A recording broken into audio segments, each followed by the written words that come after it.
Welcome to the Change Ready for Occupancy status training video. First, a little background. By default, MultiSite does not mark a unit as not ready when a move-out occurs. But MultiSite can be set up to mark move-out units as not ready immediately upon move-out by your administrator or MultiSite staff. If you wish to have all of your move-outs automatically marked as not ready when a move-out occurs, please let us or your administrator know your preference. I want you to learn how to mark a unit as ready and how to mark a unit as not ready. You can change the unit ready status in two places, in the tenant module or from the maintenance module. In the tenant module, you change the status off the right-click menu, and in the maintenance module, you can change it in the right-click menu also, but more often you can change the status when you complete a turnover work order. I am going to demonstrate both methods. First, let's look at changing the status from the tenant module. We're going to get focus on a unit, vacant or not, and right-click, and then choose the Edit Ready Unit item in the menu, like this.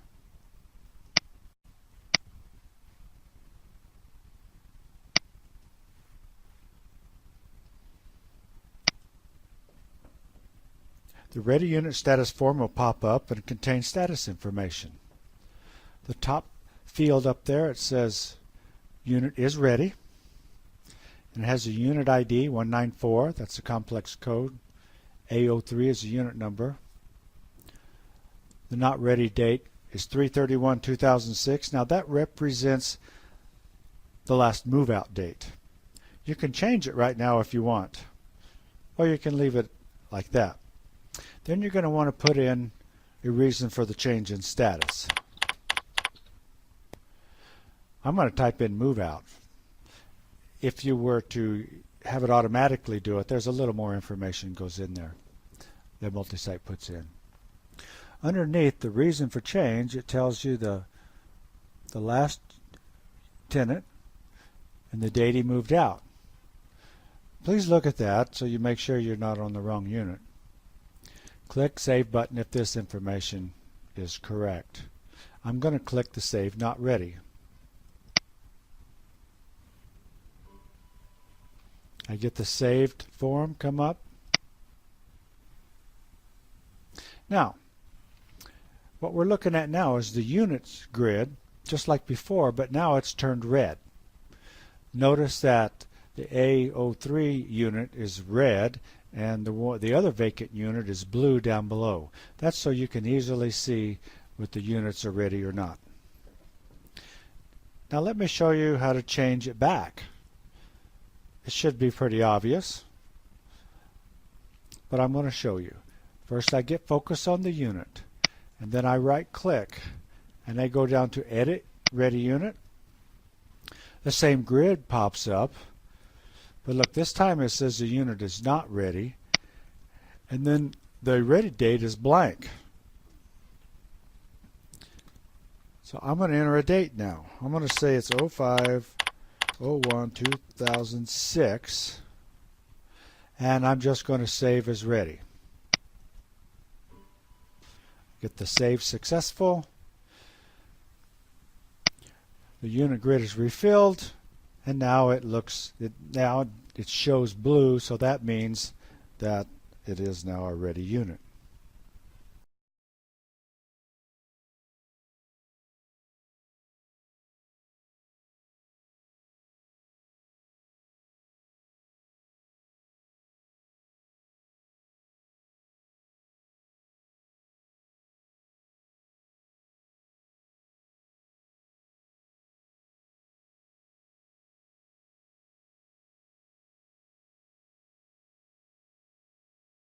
Well, we are now in the maintenance module.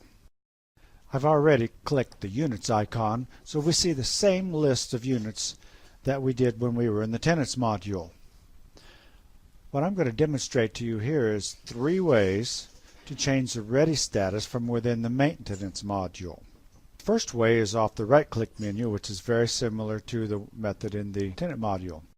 The second method is during the quick close method of the work order. And the third way is actually within Edit Work Order during the closing process. So I'm going to right click over this red item and I'm going to see Edit Ready Status. It says Unit is not ready. You see the ready date and the reason for change, and Save as Ready. I'm not going to do it because it'll mess up my demonstration. But this is the same way that you did it. It's the same form that you saw in the tennis module. I'm going to hit close and thus cancel this out. The second way to do this is from within a work order or in the process of closing a work order.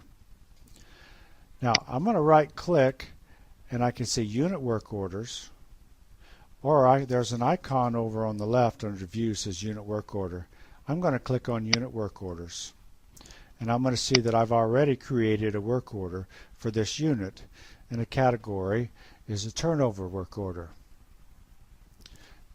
Now, I said there's two ways to do this. One is inside the work order, and the other is outside the work order. Actually, there is a quick close method if all you want to do is not put in very many costs, just close it and get it done. You go down to Work Order Actions, and there's a quick close icon here. I'm going to click on that.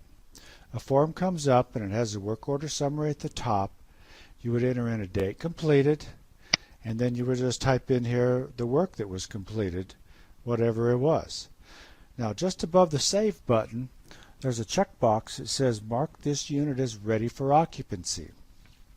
If I check that and hit Save, the work order will be closed as of the date completed, and it will put the work completed description in there and mark the unit as ready for occupancy. However, I'm not going to do that because that would spoil my last method to show you how to close a work order from inside of a work order. I'm going to hit the Exit button. Now I still have focus on this work order line item. I can double click on it or edit work order. Over on the left there's an icon that says Edit Work Order. I like to double click, so I'm just going to double click. If you are already familiar with the maintenance form, then this form will look very familiar to you. If you've watched the other training videos, you might also be familiar with this also. I'm not going to go over how to close the work order entirely right now, but what I am going to do is show you how to close the work order from within this form and mark the ready unit status. Right now the status is open. I'm going to change the status to completed. I put the date completed 05/04/2006. I'm not going to put a cost in there. Now there's a button down at the bottom, mark unit ready and save. I'm going to mark it ready. That checks it here, and it uses the closing date completed. Now I'm going to hit save. Message box says it's saved. Then I'm going to close this work order. Now if I were to go and click units again, I'll see that that unit is now marked for ready and ready for occupancy. This concludes this. I would like to personally thank you for taking the time to view this training session. I know it is hard to watch these without getting distracted. When you watch this video again or any others, please take note of the video player control buttons.